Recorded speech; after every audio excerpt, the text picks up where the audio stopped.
Everyone, welcome to Rahul classes. प्यारे बच्चों, आज हम लोग पढ़ेंगे कोऑर्डिनेट ज्योमेट्री। ये कोऑर्डिनेट ज्योमेट्री का अपन लोग यहाँ पे बेसिक्स सीखेंगे। ये आपको क्लास 8 और क्लास 9 के लिए ज़्यादा इम्पोर्टेंट हो जाएगा, क्योंकि आपका एक एक्सरसाइज है। और जो अगर यदि आप 10वीं कक्षा में हैं और आपको कोऑर्डिनेट ज्योमेट्री का ABCD नहीं आता है, तो आप यहाँ से उस बेसिक्स को आप स्ट्रॉन्ग कर लेंगे, क्योंकि ये बहुत ही ज़्यादा इम्पॉर्टेंट हो जाता है। तो सबसे पहले बच्चों हम बात करते हैं कोऑर्डिनेट ज्योमेट्री होता क्या है। निर्देशांक ज्यामिति। तो निर्देशांक ज्यामिति में अपन लोग चर्चा करते हैं कार्टेशियन प्लेन का। अब देखिए, सबसे पहली बात तो बच्चों सबसे इम्पॉर्टेंट बात क्या है कि फ्रांसीसी गणितज्ञ और दार्शनिक जो हैं वो रेने देकार्ते साहब जो हैं, उनको निर्देशांक ज्यामिति का जन्मदाता माना जाता है। तो अब हम लोग बढ़ते हैं कार्टेशियन प्लेन, यानी कि कार्तीय तल। वहाँ से अपन लोग कुछ इंपॉर्टेंट बात सीखेंगे, तो इसको नोट कर लीजिए। ठीक है, हम बढ़ते हैं आगे।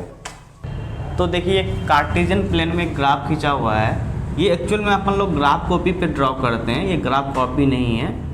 ठीक है, तो देखिए ग्राफ कॉपी में अपन लोग किस तरह से ड्रॉ करेंगे। तो ये देख रहे हैं ना आप, तो इस तरह से हम लोग ग्राफ कॉपी में ड्रॉ करेंगे। ठीक है, तो अब देखिए यहाँ पे ये जो है आपका ये वाला लाइन, ये एक्स अक्ष है। इधर x लिखिएगा और इधर लिखिएगा आप x डैश। ठीक है, और ये y है और ये है y डैश। ठीक है, और यहाँ पे जो x अक्ष और y अक्ष एक दूसरे को प्रतिच्छेद कर रहा है, ये है मूल बिंदु। ये क्या है? मूल बिंदु, जिसको हम लोग ओरिजिन कहते हैं। अब देखिए यहाँ पे क्या है कि x अक्ष के ये दाहिने तरफ धनात्मक राशि लिखते हैं और बाएं तरफ ऋणात्मक राशि लिखते हैं। x अक्ष के दाएं तरफ धनात्मक और बाएं तरफ ऋणात्मक राशि लिखते हैं। और उसी तरह से y अक्ष में क्या होता है, उत्तर यानी ऊपर की तरफ क्या होता है धनात्मक, और नीचे यानी दक्षिण की तरफ होता है ऋणात्मक। देखिए यहाँ पे धनात्मक राशि लिख रहे हैं और बाएं तरफ आएंगे तो ऋणात्मक राशि। तो इस प्रकार से अपन लोग लिखेंगे। उत्तर की तरफ जाएंगे तो धनात्मक और नीचे की तरफ आएंगे तो ऋणात्मक। ठीक है, तो अब देखिए यहाँ पे आपका मूल बिंदु क्या हुआ।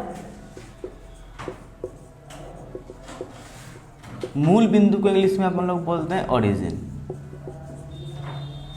एक हुआ आपका एक्स अक्ष और दूसरा हुआ वाई अक्ष। आप इस तीनों को पहचान लीजिए। तो ये जो है यानी कि x वाला अक्ष और ये y अक्ष एक दूसरे को जहाँ पे काट रहा है, इस पॉइंट पे काट रहा है, तो ये हुआ आपका मूल बिंदु। तो मूल बिंदु का निर्देशांक, मूल बिंदु को हम लोग रिप्रेजेंट करते हैं O से। ठीक है, अब देखिए x अक्ष कहाँ से कहाँ तक हुआ, x O से लेके x डैश तक, ये क्या हुआ हमारा x अक्ष, और y O y डैश यहाँ से लेके यहाँ तक क्या हुआ हमारा y अक्ष। ठीक है, कि मूल बिंदु क्या है, x अक्ष और y अक्ष एक दूसरे को जिस बिंदु पर प्रतिच्छेद करती है उसे मूल बिंदु कहते हैं। इसे O से सूचित किया जाता है और इसका निर्देशांक 0 0 होता है। जैसे यहाँ पे देखिए, ये x अक्ष है और ये है आपका y अक्ष, एक दूसरे को इस बिंदु पर प्रतिच्छेद कर रही है। इसी बिंदु क्या बोलते हैं, मूल बिंदु, और इसका निर्देशांक क्या होता है 0 0। अच्छा, एक चीज़ अब आगे देखिए। तब देखिए यहाँ से निर्देशांक अक्ष क्या होता है, मूल बिंदु O से गुजरने वाली लंबवत रेखा है। ये भी रेखा लंबवत है, 90 डिग्री कोण बनाएगा, और ये भी लंबवत है।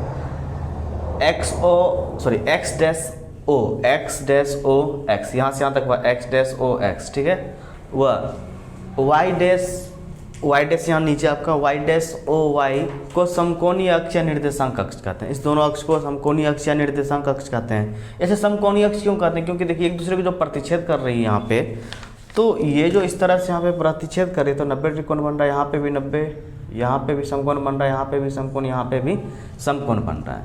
तो रेखा x डैश O x यहाँ से लेकर के यहाँ तक आपका क्या हुआ x अक्ष, और रेखा y डैश O y यहाँ से लेकर यहाँ तक ये वाला अक्ष क्या हुआ आपका y अक्ष हुआ। ठीक है बच्चों, आप यहाँ तक बहुत अच्छे से समझ रहे होंगे, आप इसको नोट कर सकते हैं। तो सबसे पहला चीज़ आप ये देखिए कि ये y अक्ष से लंबवत, y अक्ष के लंबवत क्या हुआ, ये वाला हुआ लंबवत।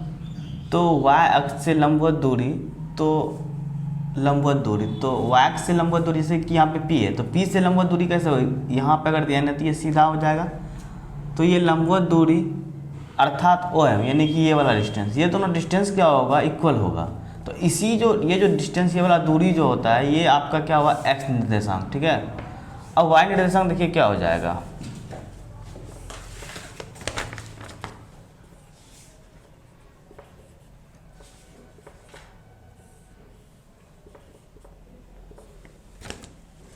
ये देखिए आपका PM जो हुआ आपका, यहाँ से लेके ये वाला डिस्टेंस या ये वाला डिस्टेंस, ये दोनों डिस्टेंस क्या होगा, इसका लंबवत दूरी हुआ, यही क्या कहलाएगा आपका y निर्देशांक, ठीक है। इसको आप नोट कर लीजिए। अब देखिए सबसे पहला चीज निर्देशांक क्या होता है, यदि p का भुज x तथा कोटि y, तो अब देखिए भाई साहब, भुज जो होता है वो x अक्ष का जो निर्देशांक होता है उसको बोलते हैं भुज, और कोटि जो होता है वो होता है y अक्ष का, ठीक है।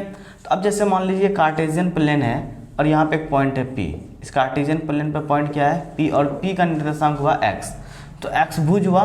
तो भुज जो हुआ आपका ये वाला डिस्टेंस, यानी कि यहाँ से लेकर के यहाँ तक का दूरी जो वो क्या हुआ x है, यहाँ से लेकर यहाँ तक का डिस्टेंस क्या है x है, और y जो हुआ यहाँ से लेकर के y, तो यहाँ से यहाँ तक क्या हुआ y, और यहाँ पे इसका मान जो वो y होगा, ठीक है। यानी कि पहला जो मान होगा वो रिप्रेजेंट करता है x अक्ष को, और बाद वाला रिप्रेजेंट करेगा आपके y अक्ष को, ठीक है। इसको नोट कर लीजिए। अब बच्चों हम लोग चर्चा करते हैं चतुर्थांश का। एक कार्तीय तल में यानी कि कार्टेशियन प्लेन में कुल 4 चतुर्थांश होते हैं। कितना चतुर्थांश होते हैं, 4 चतुर्थांश। तो आप देखिए यहाँ पे, अच्छा ये जो पॉइंट है यानी कि x अक्ष और y अक्ष जिस बिंदु पे इसको प्रतिच्छेद कर रहा है वो इसका क्या है, मूल बिंदु। ये जो है आपका प्रथम चतुर्थांश, ये क्या है, प्रथम चतुर्थांश यानी कि फर्स्ट क्वाड्रेंट, और ये आपका जो है द्वितीय चतुर्थांश हुआ, सेकेंड क्वाड्रेंट, और ये आपका तृतीय चतुर्थांश हुआ, थर्ड क्वाड्रेंट, और ये आपका चतुर्थ चतुर्थांश हुआ,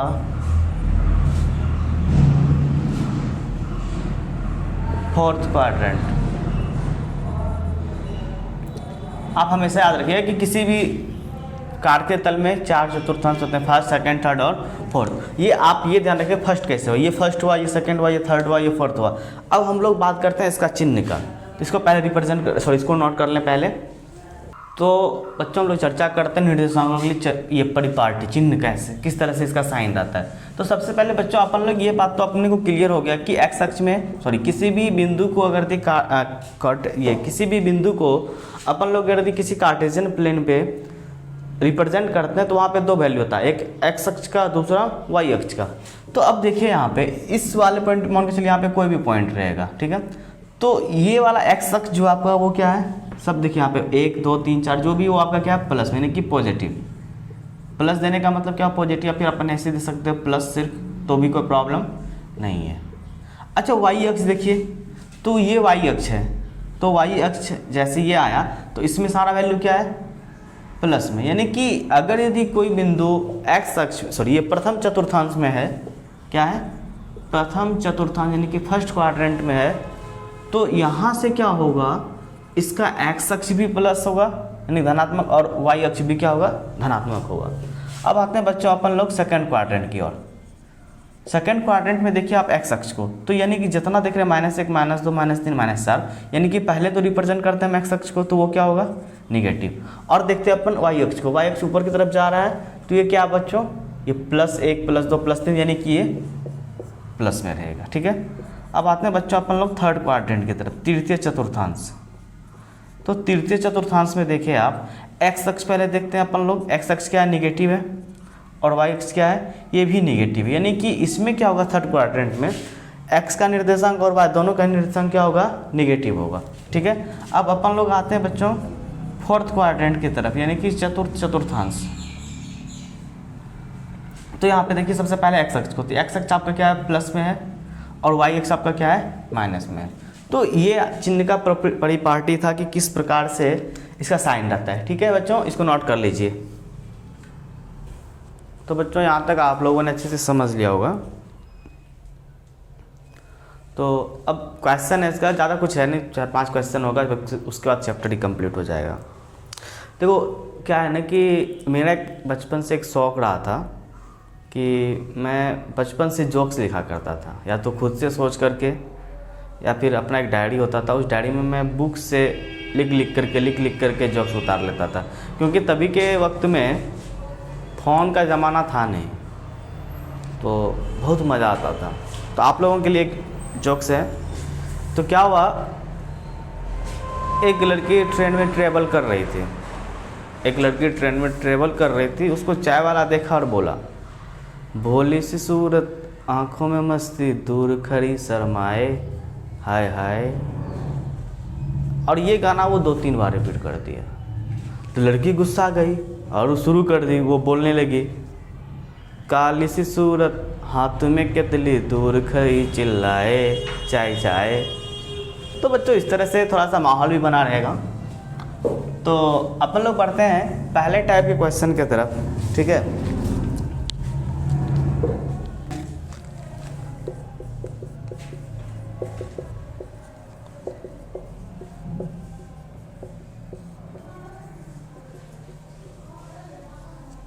बिंदुओं की स्थिति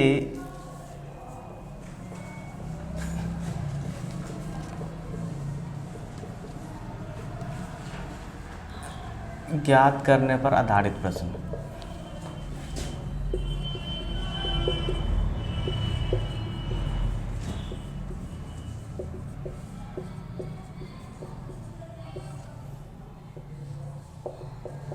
निम्न बिंदुओं में से प्रत्येक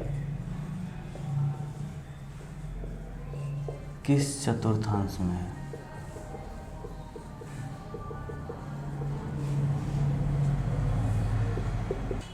तो बच्चों ये देखिए, आपके पास कुछ बिंदुओं का निर्देशांक दिया हुआ है, और इस निर्देशांक के आधार पे आपको ये बताना है कि ये प्रत्येक बिंदु जो है वो किस किस चतुर्थांश में अवस्थित है, ठीक है।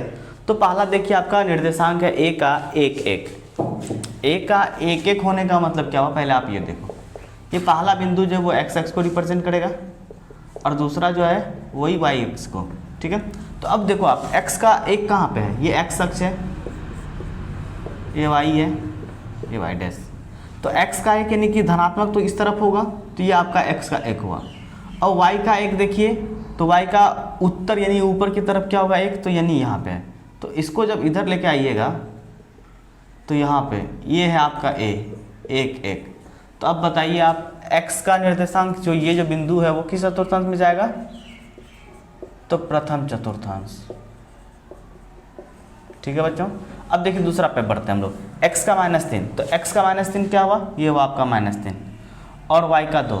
तो y का 2 कहाँ, ऊपर की तरफ, तो इस सीध में x का 3 और y का 2 इस तरफ आप यहाँ पे बढ़ोगे, ये b, x का -3 y का 2। तो अब बताइए किस चतुर्थांश में है, तो ये है आपका द्वितीय चतुर्थांश में। अब देखिए c का 3 1, x का 3 ये हुआ आपका, y का 1, तो ये c हुआ आपका 3 1, x का 3 y का 1, तृतीय चतुर्थांश। अब देखिए x का -2, तो x का -2 ये हुआ, और y का -2 नीचे, यानी कि आपका जो ये जो निर्देशांक है इसको नीचे बढ़ाइए और इसको यहाँ पे, तो ये क्या है d -2 ये कौन सा चतुर्थांश है, ये तृतीय, सॉरी यहाँ पे 3 1 जो c आपका, सॉरी मैंने यहाँ मिस्टेक कर दिया था, ये प्रथम है। तो ये d -2 ये तृतीय चतुर्थांश हुआ।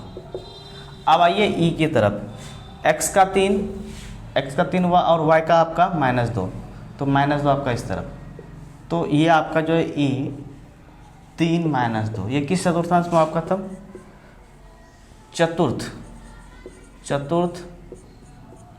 चतुर्थांश। अब देखिए x का 1 y का -3, तो y का -3, तो ये x का 1 y का -3। अब देखिए जी, x का -2, ये x का -2 है आपका, x का -2 यहाँ पे, और y का 2, तो y का 2 यहाँ पे जी। ये वाला पॉइंट जो आपका माइनस, ये कौन सा चतुर्थांश में हुआ? द्वितीय चतुर्थांश में। x देखिए आपका किस में था? चतुर्थ में। तो बच्चों इस प्रकार से अगर यदि आपको कोई किसी बिंदु का निर्देशांक दिया हुआ रहेगा और आपको चतुर्थांश बताना है तो आप इस प्रकार से रिप्रेजेंट करोगे। इसको आप नोट कर लीजिए। तो बच्चों इस सवाल को देखिए आप, निम्न बिंदुओं को कार्तीय तल पर अंकित करिए। बहुत ही इंपॉर्टेंट हो जाता है या फिर बहुत बच्चे को समझ में भी नहीं आता। जैसे हम ए को अंकित करते हैं, ठीक है, देखिए आप यहाँ पे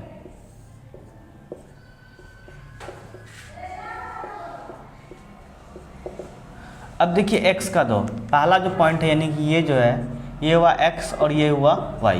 x का 2 y का 0, तो x का 2 तो आपको दिख रहा होगा कि x का 2 यहाँ पे है, लेकिन y0 कहाँ पे होता है? तो एक बात याद रखिएगा, इस पॉइंट पे x भी 0 होता है और y भी 0 होता है, तो y 0 होना चाहिए। तो ये पॉइंट आपका ये हुआ a 2 0, यानी x का 2 y का 0। अगर यदि x अक्ष 0 है, यदि x अक्ष 0 हो तो बिंदु y अक्ष पर आएगा, ठीक है। अगर यदि y अक्ष 0 हो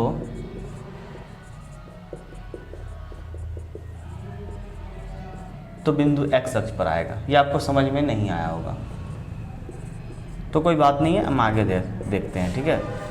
तो देखिए बच्चों यहाँ पे कि अब x 3 y का 0, तो आपका x का 3 तो दिख नहीं रहा होगा, ये 3 x का 3 y का 0। अब जैसे अगर y 0 है तो बिंदु किस अक्ष पर आएगा? x अक्ष पे। तो पहला वाला पॉइंट को देखिए, बिंदु y क्या है? इसका है 0 है, तो किस पे आया था? x अक्ष पे। तो ये भी बिंदु किस पे आएगा? x अक्ष पे। तो x का 3 y का 0, ठीक है। अब दूसरा देखिए, x का 0 और y का, ये है आपका x का 0, एक मिनट इसको थोड़ा सा बढ़ाना पड़ेगा, x का 0, तो इस पॉइंट पे क्या होता है? x 0 होता है, ठीक है। और देखिए अगर ये x 0 है तो बिंदु किस अक्ष पर होगा? y अक्ष पर, ठीक है। तो x का 0 y का -2, तो x का 0 यहाँ पे है, y का -2, यानी कि c यहाँ पे x का 0 y का -2। अब देखिए उसके बाद आपको दिखाना है x का 0 y का 2, x का 0 y का 2 यानी कि d 0। तो अब देखिए e, x का -2, x का -2 और y का 0 -2 0, ये आपका e हो गया, ठीक है। तो इस प्रकार से बच्चों हम लोग बिंदु को रिप्रेजेंट करते हैं। और अगर यदि आपसे ये पूछे बताइए बिंदु किस तल में है, या फिर बिंदु को देख करके उसका निर्देशांक बताना होगा, तो आप अच्छे से बता देंगे। तो बच्चों इस प्रकार से हमारा ये कोऑर्डिनेट ज्योमेट्री का बेसिक्स कंप्लीट हो गया।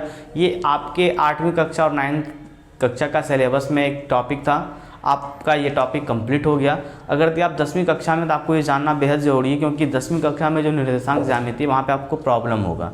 तो बच्चों यहाँ तक देखने के लिए बहुत बहुत धन्यवाद।